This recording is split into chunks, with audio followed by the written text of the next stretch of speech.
Bismillahirrahmanirrahim. Alhamdulillahilladzi amarana bit-taslimi war-ridha wa nahana 'anil i'tiradi wasyaqwa ila ghairihi ta'ala. Asyhadu an la ilaha illallah wahdahu la syarika lahu jalla wa ala. Wa asyhadu anna sayyidana Muhammadan abduhu wa rasuluhul mu'azzamu fil ardi was sama. Allahumma salli wa sallim wa barik ala sayyidina wa maulana Muhammad al-mawsuf bis safa wal wafa wa ala alihi wa ashabihi wa zurriyatihi wa man iqtafa, amma ba'du. Yang kita hormati dan kita cintai para habaib dan para alim ulama,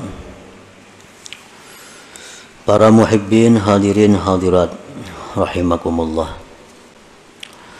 Alhamdulillah, puji dan syukur terlebih dahulu kita haturkan kehadirat Allah Subhanahu wa ta'ala yang telah mengumpulkan kita di dalam majlis ilmu ini, dan kita berharap kepada Allah agar selalu dikumpulkan dalam kebaikan dan takwa. Puji dan syukur pula kita haturkan kehadirat Allah Subhanahu wa ta'ala yang mana pada saat ini telah menempatkan kita dalam posisi talabatul ilm, dalam kedudukan penuntut ilmu. Dan kita memohon kepada Allah di majelis yang penuh berkah ini agar kita selalu ditempatkan Allah dalam kedudukan penuntut ilmu sampai akhir hayat kita. Dan yang lebih penting dari itu, kita minta kepada Allah agar bisa mengamalkan ilmu yang diberikan Allah Subhanahu wa ta'ala kepada kita ini. Salawat dan salam kita haturkan kepada junjungan kita Nabi besar Muhammad sallallahu alaihi wasallam dan kepada seluruh keluarga, para sahabat, zurriyat dan pengikut beliau sampai hari kiamat nanti. Para muhibbin rahimakumullah, al-hikmatus sabi'ata asyarah min al-hikamil ataiyah. Qala al-imam Ahmad bin Athaillah as-Sakandari rahimahullah wa nafa'ana bi ulumih. Hikmah yang ke-17 dari Al-Hikam, berkata pengarangnya Al-Imam Ahmad bin Athaillah As-Sakandari rahimahullah, ma taraka minal jahli syai'a man arada ayyuhditha fil waqti ghaira ma azharahullahu fihi. Yang artinya, tidaklah meninggalkan daripada kejahilan sedikit jua pun oleh orang yang menghendaki bahwa menciptakan pada waktu selain yang Allah nampakkan dia pada waktu itu. Itu artinya hikmah yang ke-17 ini. Para muhibbin rahimakumullah, adapun tafsirnya dari hikmah ini adalah idza aqamallah subhanahu abdan bi halin minal ahwal badaniyan kana aw qalbiyya la yazummuhu syar'u fal yaltazim dzalik wal yuhsinil adaba wal yarda bidzalik wa la yantaqil ila ghairi ma huwa fihi hatta yanqulahu subhanahu wa ta'ala. Fa in intaqala ila ghairi ma huwa fihi faqad jahila rabbah wal jahlu billah ajhalu minal jahlil murakkab.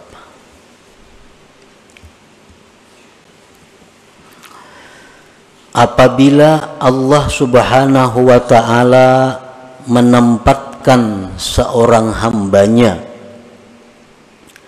pada satu keadaan daripada keadaan-keadaan. Baik keadaan itu bersifat badan atau bersifat hati, yang mana keadaan itu tidak dicela oleh syara, tidak dicela oleh agama, maka hendaklah dia melazimi keadaan itu dan baiklah adab kepada Allah, dan hendaklah ridha kepada Allah dengan demikian tadi, dan tidak berpindah kepada selain sesuatu yang adalah dia pada sesuatu itu, sehingga Allah yang memindahkannya. Apabila dia berpindah kepada selain sesuatu yang adalah dia pada sesuatu itu, maka berarti dia jahil dengan Tuhannya. Jahil dengan Allah itu lebih jahil daripada jahil murakkab. Nah, itu salah satu di antara sekian banyak tafsir uraian daripada hikmah yang ke-17 ini. Seorang hamba, ini hikmah yang ke-17 adalah merupakan adab. Adab seorang hamba Allah kepada Allah. Tata kerama bagaimana seorang hamba yang baik itu dengan Allah.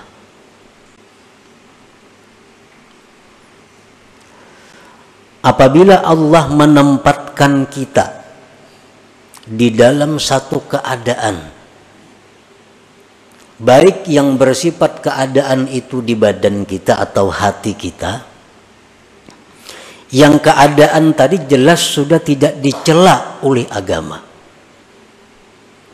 maka keadaan tersebut kita lazimi dan hendaknya kita membaguskan adab dan kita ridha dengan keadaan yang ditempatkan Allah itu, dan kita tidak berpindah untuk mencari keadaan-keadaan lain, sehingga Allah sendiri yang memindahkan kita kepada keadaan yang lain itu. Apabila kita berpindah sendiri tanpa ada petunjuk dari Allah, maka berarti kita jahil dengan Allah. Sedangkan jahil dengan Allah itu lebih jahil daripada jahil murakkab.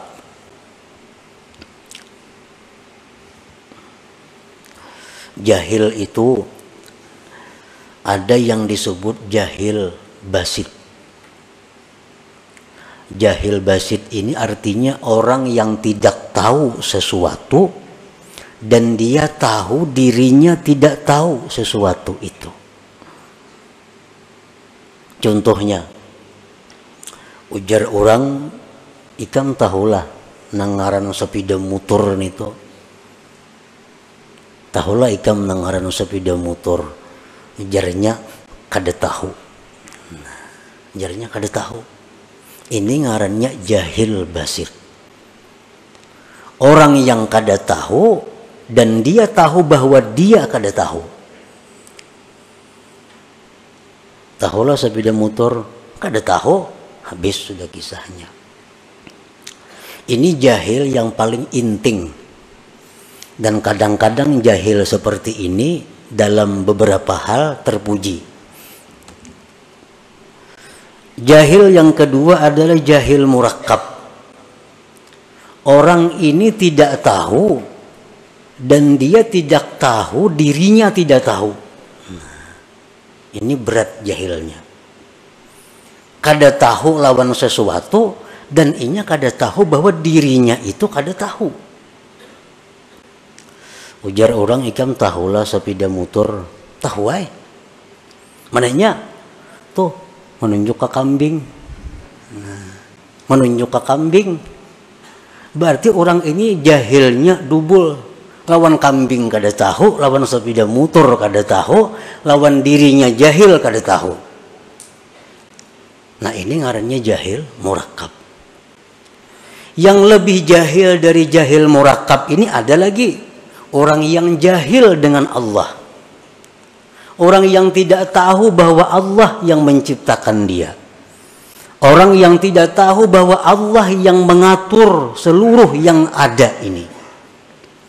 Orang yang tidak tahu bahwa Allah yang menghendaki segala yang telah terjadi dan akan terjadi. Dia tidak tahu bahwa Allah yang memberi rezeki kepada dia. Dia tidak tahu bahwa Allah yang menghidupkan dia.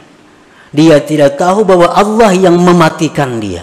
Nah, jahil terhadap Allah ini lebih jahil daripada jahil murakkab tadi.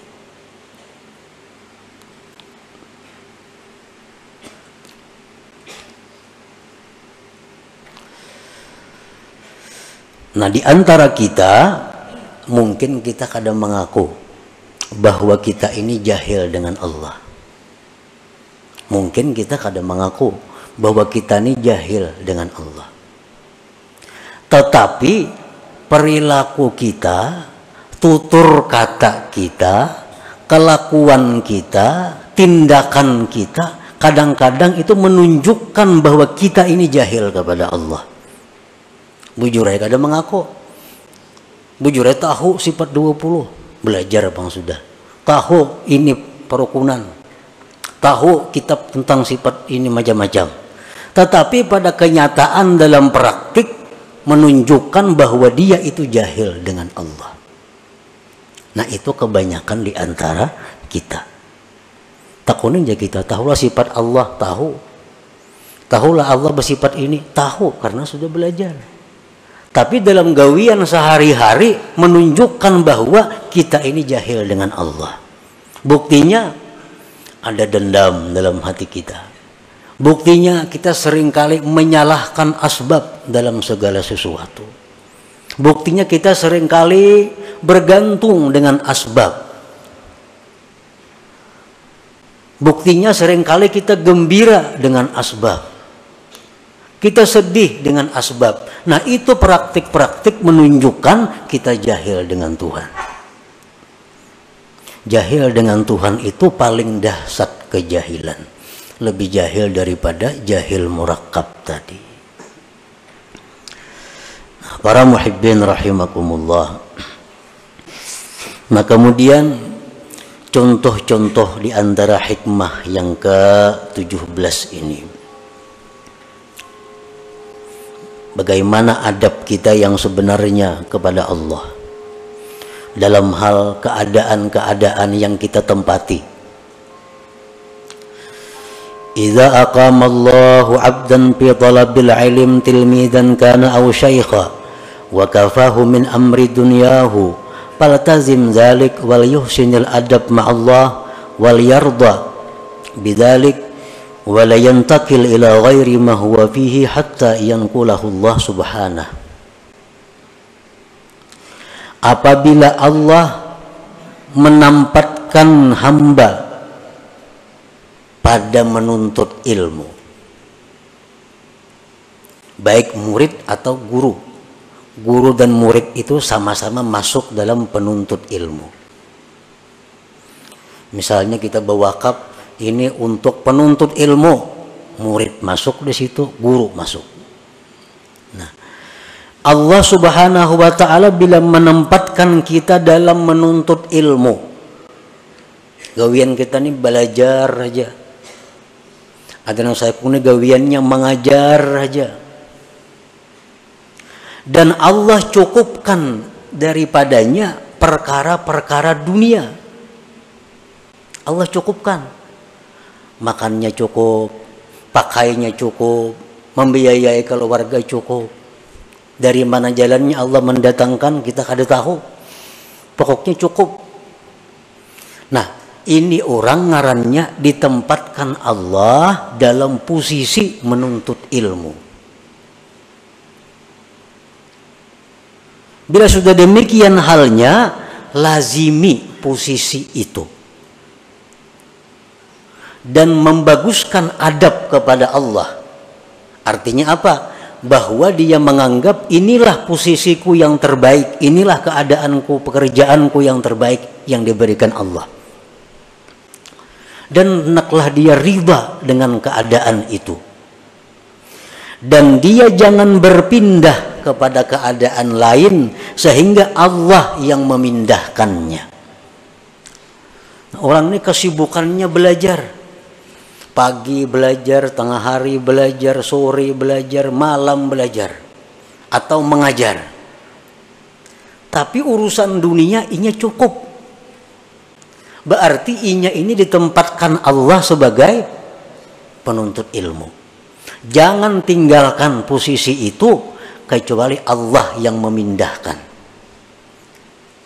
Jangan nak berampih nuntut ilmu, nak berpindah nuntut ilmu nak berusaha. Nah, itu berpindah ngarannya.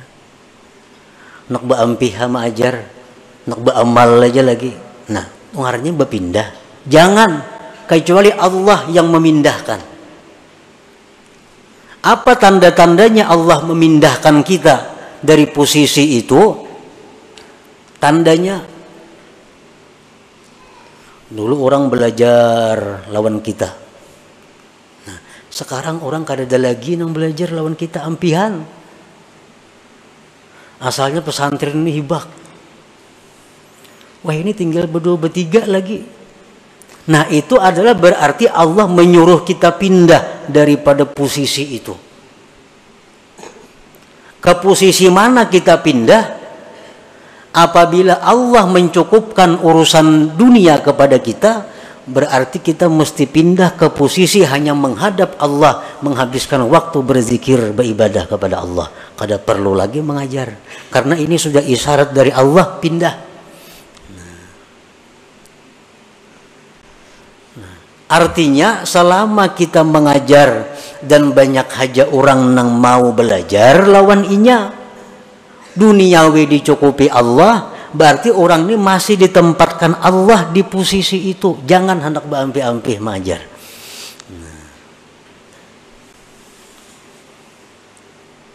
Orang hendak belajar lawan inya masih banyak, urusan dunia dicukupi Allah aja, berarti Allah masih merestui kita di posisi itu. Jangan pindah. Jangan hendak dalam kamar aja bak orang bakhalwat, jangan. Karena Allah masih menghendaki kita di posisi itu. Nah, kalau kita berpindah karena banyaknya menghadapi tantangan, banyaknya menghadapi rintangan, mah aku sudah ampih sama ajar muyak enggak ini acaranya, bubar belajaran, aku nak istirahat masuk kamar. Nah, ini orang ngarannya kada beradab dengan Allah karena pindah posisi tanpa dipindahkan oleh Allah Subhanahu wa ta'ala. Nah, inilah salah satu contoh adab seseorang kepada yang dipilihkan oleh Allah. Contoh lain lagi, wa idza aqama Allahu 'abdan fi tijaratin aw sun'atin ma'as salamah fi dinihi wal muhafazah ala awradihi wal kifayah ala mu'nati man talzamuhu mu'natuhu falyaltazim dzalik wal yuhsinil adab ma'allah wal yarda bidzalik wa la yantakil ila ghairi ma huwa fihi hatta yanqulahu Allah subhanahu. Apabila Allah menempatkan seseorang hamba dalam perdagangan atau pekerjaan lain, kita ditempatkan Allah jadi pedagang atau pengusaha lainnya. Dalam berdagang itu, bekerja itu, agama kita ini selamat. Agama selamat. Artinya usaha-usaha kita ini tidak melanggar hukum Allah. Kan kadang-kadang ada usaha tuh nang bila kada melanggar hukum Tuhan kada dapat. Bila orang kada menyuguk kada dapat gawian. Nah, itu ada usaha. Ini sudah jelas Allah kada menempatkan di situ. Nah, usahanya ini, dalam menjalankan usaha itu agamanya selamat.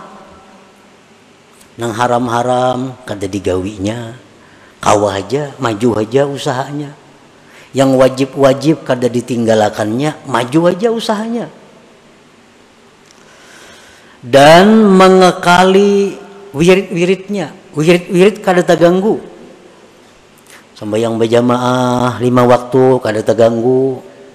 Baca Quran hari-hari sekian juz kada terganggu.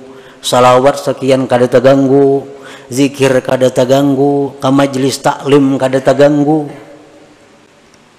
Dan usaha tadi mencukupi menghidupi keluarganya. Nah, berarti orang ini ditempatkan Allah pada posisi berdagang atau bekerja. Usaha untungnya cukup membiayai hidup sekeluargaan. Dalam menjalankan usaha itunya kada ada berdusta. Payu aja kada berdusta.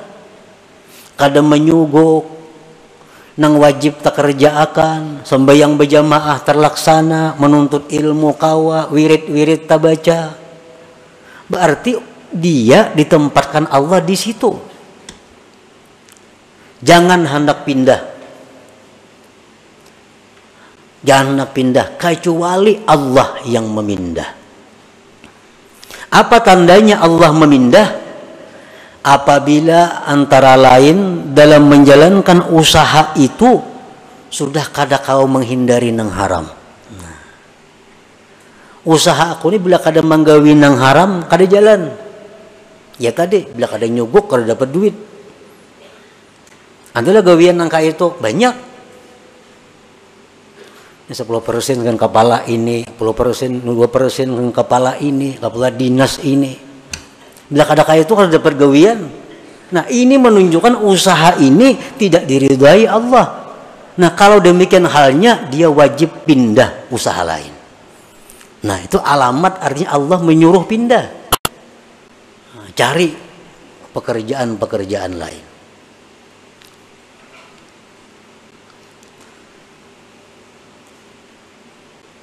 Nah, apabila seseorang itu usahanya bagus, agamanya selamat, wirid-wiridnya terlaksana, untungnya cukup menghidupi keluarga, dia tetaplah pada posisi itu. Jangan pindah kepada posisi lain kecuali Allah yang memindahkannya. Tandanya Allah memindahkan sudah kesulitan dalam menjalankan usaha untuk menghindari yang haram atau melaksanakan kewajiban. Nah, berusaha ini mengaji kada tak kaji lagi. Wirid banyak kada terbacai lagi. Hendak kada ka itu kada dapat duit. Nah, berarti usaha ini sudah disuruh Tuhan tinggalkan, cari usaha lain.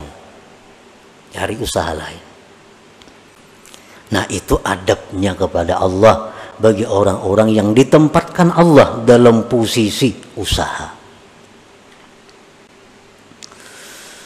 Wa idza aqama Allahu 'abdan fi hukumatin ma'as salamah fi dinihi wal muhafazah 'ala awradihi wal kifayah 'ala mu'nati man talzamuhu mu'natuh falyaltazim dzalik wal yuhsinil adab ma'allah wal yarda bidzalik wal yantakil ila ghairi ma huwa fihi hatta yanqulahu Allah subhanahu.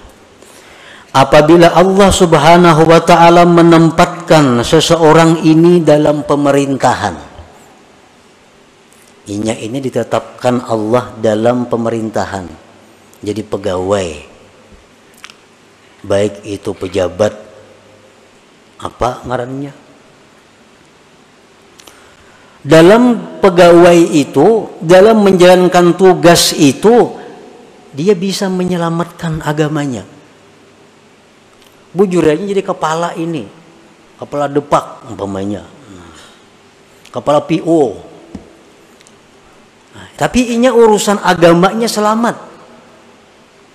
Kada mengambil duit orang, membagi gawian dengan jujur.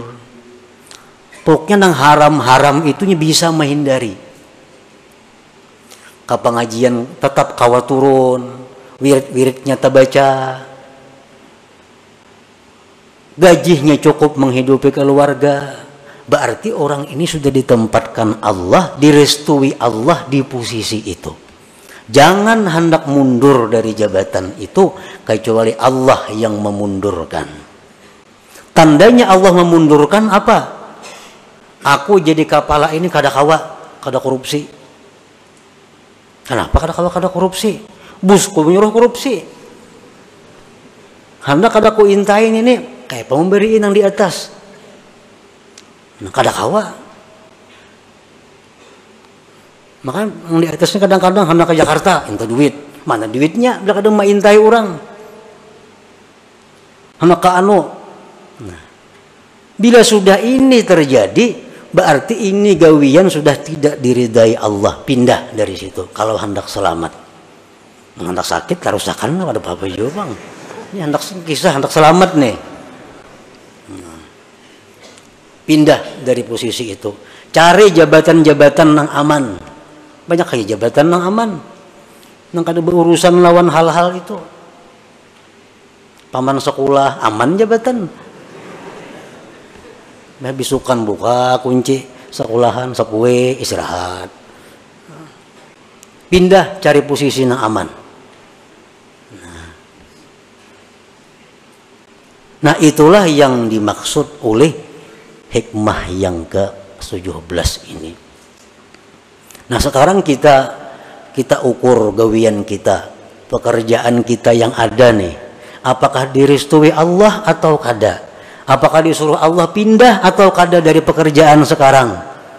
Ukurannya apakah agama kita selamat dalam pekerjaan ini? Apakah kita bisa menjaga wirid-wirid kita? Bila bisa, berarti pekerjaan ini diridai Allah. Dan Allah menempatkan kita pada posisi itu. Jangan berpindah-pindah dari situ. Kecuali karena Allah yang memindahkan kita.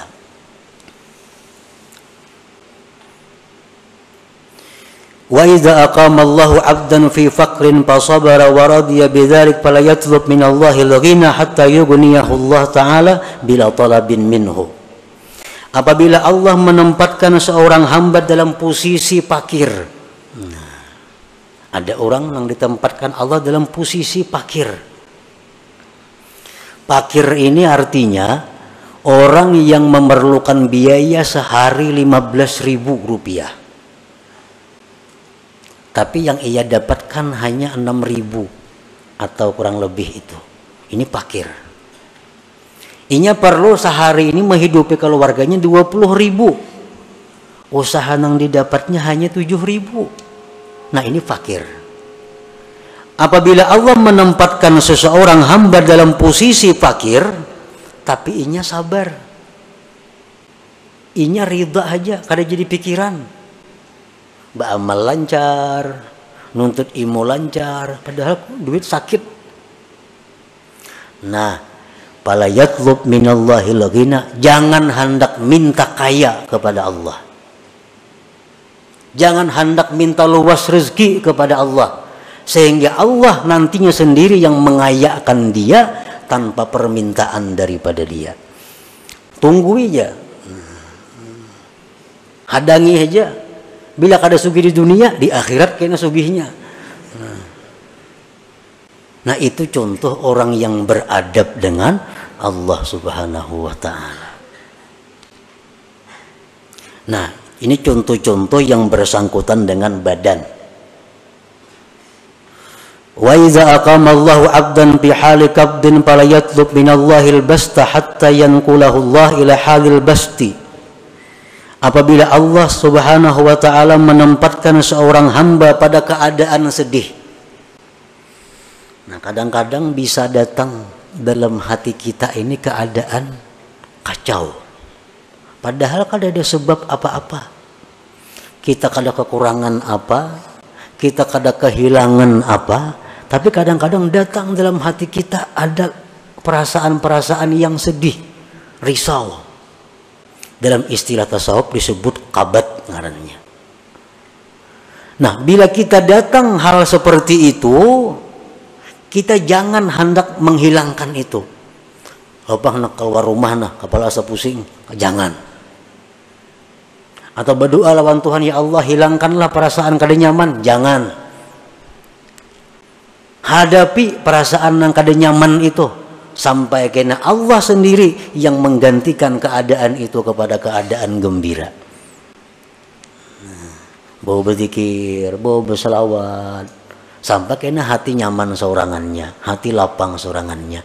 Nah, ini contoh keadaan hati orang yang beradab kepada Allah Subhanahu wa taala. Man arafa rabbahu ahabbah wa man ahabbahu radiya bi hukmillah wa ikhtiyarihi lahu. Barang siapa yang mengenal Allah, dia pasti mencintai kepada Allah. Pasti mencintai kepada Allah. Asal bujur-bujur kita ini tahu tentang Allah, kita pasti katuju lawan Tuhan itu. Bila mana sudah kita cinta kepada Allah, kita pasti akan riba dan senang dengan apa yang dipilihkan Allah untuk kita. Kita pasti akan senang dengan apa yang diberikan Allah kepada kita. Nah, itulah para muhibbin rahimakumullah, sedikit tentang pembahasan hikmah yang ke-17 ini. Mudah-mudahan kita diberi Allah hidayah, taufik untuk bisa mengamalkan ilmu-ilmu yang diberikan Allah Subhanahu wa taala kepada kita ini. Fi hadratin Nabi sallallahu alaihi wasallam. Al-Fatihah. A'udzubillahi minasyaitonir rajim. Bismillahirrahmanirrahim. Iyyaka na'budu wa iyyaka nasta'in. Ihdinas siratal mustaqim. Siratal ladzina an'amta 'alaihim. Ya Allah biha, ya Allah biha, ya Allah bihusnil khatimah. Ya Allah biha, ya Allah biha, ya Allah bihusnil khatimah. Ya Allah biha, ya Allah biha, ya Allah bihusnil khatimah. فيا أيها الرجل منه شفاعة صلوا عليه وسلموا تسليما.